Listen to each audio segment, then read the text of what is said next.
Assalamualaikum warahmatullahi wabarakatuh. Apa kabar teman-teman sekalian? Mudah-mudahan semuanya dalam kondisi sehat walafiat.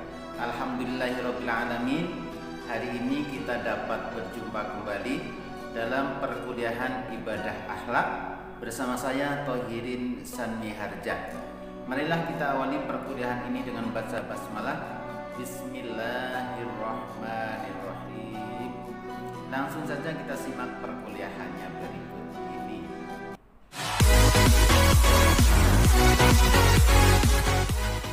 Baik teman-teman sekalian, tema pembahasan kita hari ini adalah bersuci atau dalam bahasa Arab thaharah.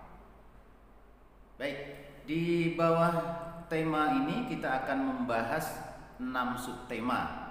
Yang pertama adalah hikmah thaharah, yang kedua pengertian thaharah, yang ketiga tata cara membersihkan najis, yang keempat tata cara membersihkan hadas kecil, yang kelima tata cara membersihkan hadas besar, dan yang keenam hal-hal yang membatalkan wudhu dan tayamum. Baik, marilah ke-6 subtema pembahasan ini kita bahas satu persatu.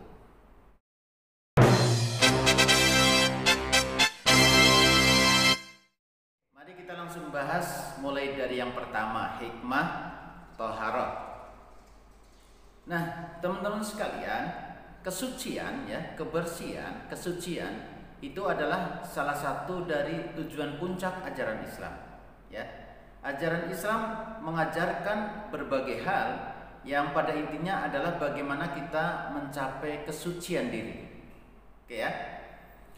Nah, karena itu di dalam Islam konsep bersih ya, atau istilah yang lebih tepatnya suci itu berbeda dengan istilah medis ya. Kalau kita mengenal bersih pada umumnya itu adalah bersih dari hal-hal fisik ya, tapi konsep kebersihan atau suci di dalam Islam itu berbeda. Teman-teman sekalian, ada 3 istilah di dalam Islam ya yang berkaitan dengan kebersihan atau kesucian. Yang pertama adalah nazafah, yang kedua adalah thaharah.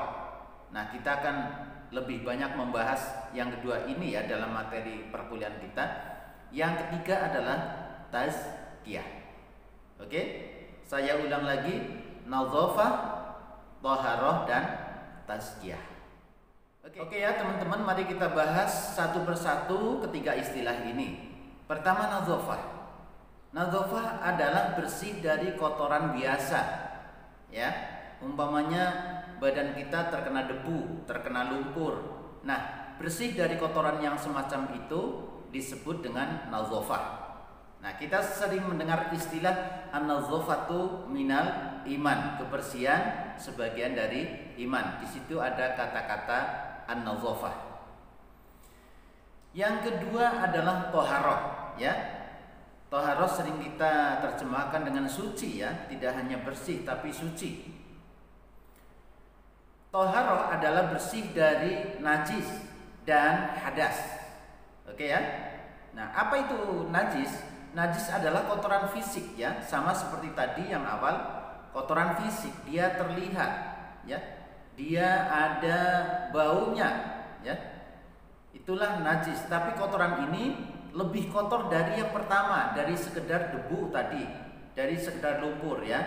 Jadi kotoran ini lebih kotor lagi, disebut dengan najis. Nah, yang kedua adalah hadas. Oke ya.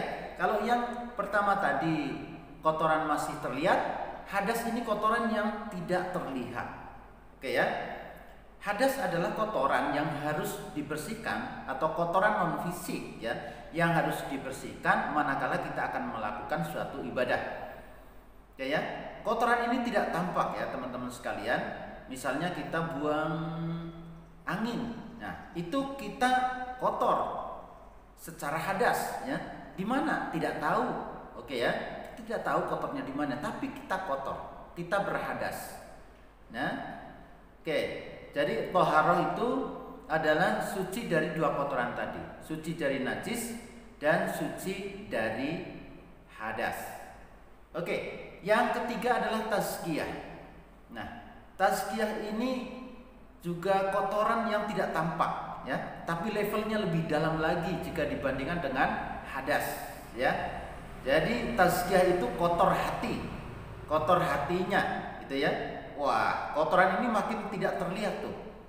Nah, kotor dari perbuatan-perbuatan yang tercela, dari dosa.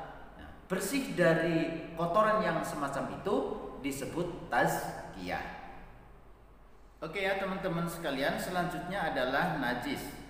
Ya, di awal sudah kita singgung juga ya, najis adalah kotoran, ya, kotoran yang harus dibersihkan, yang membuat yang menghalangi untuk melakukan ibadah, itu ya. Dia adalah kotoran fisik ya, yang terlihat, yang jika kita terkena kotoran ini maka kita tidak sah untuk melakukan ibadah. Nah, teman-teman sekalian, najis ada 3 ya. Yang pertama adalah najis ringan atau najis mukhaffafah. Yang kedua adalah najis sedang atau najis mutawasithah. Dan yang ketiga adalah najis berat atau najis mughalazah. Baik, kita akan bahas satu persatu ketiga najis ini. Yang pertama adalah najis mukhaffafah atau najis ringan. Najis ringan hanya ada satu ya, yaitu air seni atau air kencing balita laki-laki yang belum berusia 2 tahun dan belum makan apapun selain air susu ibu. Oke ya, saya ulangi lagi. Najis mukhaffafah adalah air kencing bayi laki-laki yang belum berusia 2 tahun dan belum makan apapun kecuali air susu ibu atau ASI. Oke ya. Jadi kalau bayinya itu perempuan, najisnya bukan mukhaffafah ya, tapi mutawasithah. Nah, bagaimana cara membersihkan najis ini? Ya, caranya adalah dengan kita cipratin air. Ya, jadi tidak harus mengalir air itu, kita cipratin saja gitu ya. Maka itu sudah dianggap suci. Bagaimana kalau mau saya cuci saja? Ah, itu lebih baik lagi. Ya, seperti hadis Rasulullah Shallallahu Alaihi Wasallam ya, yang diriwayatkan oleh Imam Abu Dawud, yuksalu min baulil jariyati wa yurashu min baulil ghulam. Ya, air kencing bayi perempuan ya harus dibasuh ya, berarti airnya harus mengalir. Tapi bayi laki-laki yang belum berusia 2 tahun dan belum makan selain ASI maka cukup dicipratin air. Oke ya teman-teman sekalian, yang kedua adalah najis mutawasithah atau najis sedang. Bagaimana cara menghilangkan najis ini? Caranya adalah dengan menghilangkan wujud dan bau dari najis tersebut. Ya, misalnya kotoran ayam. Nah, kotoran ayam itu maka kita harus hilangkan tuh wujudnya. Kotoran ayam itu harus hilang. Oke ya. Dan yang kedua itu baunya juga harus hilang. Ya, bisa kita perkirakan saja ya, barangkali ya, tidak usah dicium-cium ya. Tapi kalau mau sih dicium juga silakan ya, tidak apa-apa ya. Jadi harus ada 2 hal yang hilang gitu ya. Kita siram pakai air sampai hilang wujudnya dan sudah tidak bau lagi. Oke ya. Kemudian yang ketiga adalah najis berat atau najis mughalazah. Najis mughalazah ini hanya satu, yaitu air liur anjing ya, air liur anjing. Misalnya kita dijilat anjing ya, atau tempat makan kita, piring kita kena anjing. Nah, bagaimana cara membersihkannya?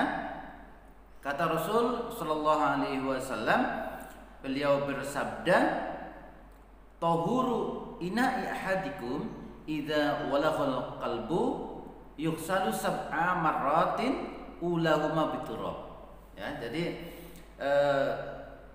kalau ada di sini bejana ya, ini kebetulan kasusnya yang disebutkan Rasul bejana. Ada bejana kalian semua dijilat anjing ya, terkena air liur anjing, maka cara membersihkannya adalah dibasuh 7 kali. Ya, dibasuh 7 kali, dan yang pertama kalau di hadis ini yang pertama ya, menggunakan debu ya. Oke, teman-teman sekalian, mari kita lanjutkan dengan pembahasan bagaimana cara membersihkan hadas kecil.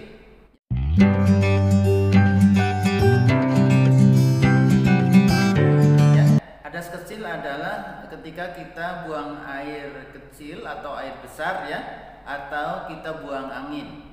Oke ya. Kalau kita melakukan hal ini maka kita kotor secara hadas. Nah, oke ya teman-teman sekalian, karena hadas ini adalah kotoran yang tidak tampak, hanya Allah yang tahu tuh cara membersihkannya ya. Karena letaknya juga kita nggak tahu di mana kan, ya kan? Nah, kita harus mengikuti Allah dan Rasulnya bagaimana cara membersihkan kotoran yang bernama hadas ini adalah dengan berwudu. Jadi wudu adalah satu cara untuk membersihkan hadas kecil.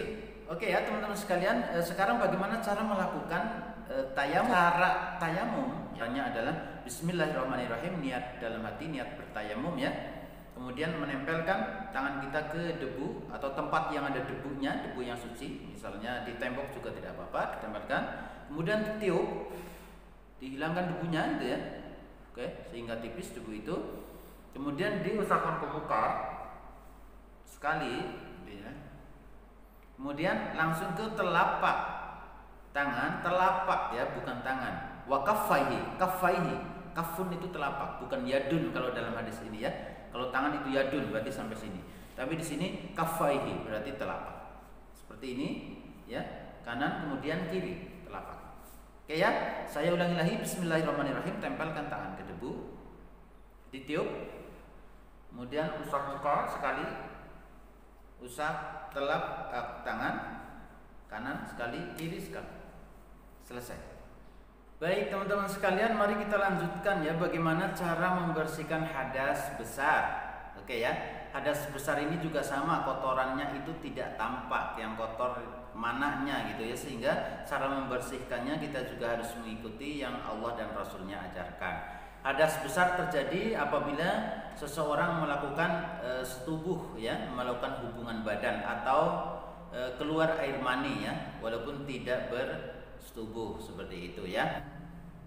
Teman-teman sekalian, kalau secara simpelnya mandi besar bagaimana? Sebenarnya cukup niat mandi besar, bismillahirrahmanirrahim, cukup mengucapkan seperti itu, niat dalam hati, kemudian meratakan air ke seluruh tubuh. Setelah itu pakai sampo, pakai sabun gitu ya. Prinsipnya seluruh tubuh harus terkena air. Oke ya, termasuk sela-sela kuping di sini semua terkena air.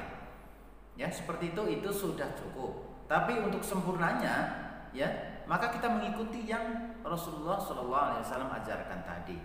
Nah, kalau berdasarkan hadis, maka cara menghilangkan hadas besar atau mandi besar atau yang disebut dengan mandi janabah itu urutannya adalah sebagai berikut ya. Yang pertama niat dalam hati menghilangkan hadas besar. Oke. Yang kedua mencuci kedua telapak tangan. Oke. Yang ketiga mencuci kemaluan dengan tangan kiri gitu ya. Oke, beristinja. Oke, setelah itu kemudian berwudu. Wudu seperti wudu ahli sholat tadi dalam hadis ya, seperti wudu sholat lengkap. Oke. Setelah itu kemudian menyiram air ke kepala. Oke, dibilas ya, sampoan gitu ya, bersihkan. Oke. Setelah itu kemudian mengguyur seluruh badan rata ya, secukupnya berapa kali, lebih bagusnya bilangan ganjil gitu ya. Setelah selesai kemudian baru mencuci kaki. Oke. Oke ya teman-teman sekalian, saya akan tambahkan sedikit nih. Nah, kalau kita sudah mandi besar, mandi janabah seperti tadi itu, nah kalau kita nggak mau berwudu lagi tuh, itu diperbolehkan, gitu ya. Meskipun tadi pada saat berwudu kita menyentuh-nyentuh kemaluan, iya, meskipun menyentuh-nyentuh kemaluan ya. Jadi tampaknya membersihkan hadas besar ini, kemudian hadas kecilnya juga termasuk sudah bersih gitu ya. Seperti disebutkan dalam hadis Nabi yang diriwayatkan dari Aisyah radhiyallahu anha, anna Nabiy sallallahu alaihi wasallam kana la yatawaddau ba'da al-ghusli. Kata Aisyah, Rasulullah sallallahu alaihi wasallam setelah mandi besar, mandi janabah, beliau tidak wudhu lagi. Kalau mau wudhu lagi bagaimana? Diperbolehkan, tidak apa-apa ya.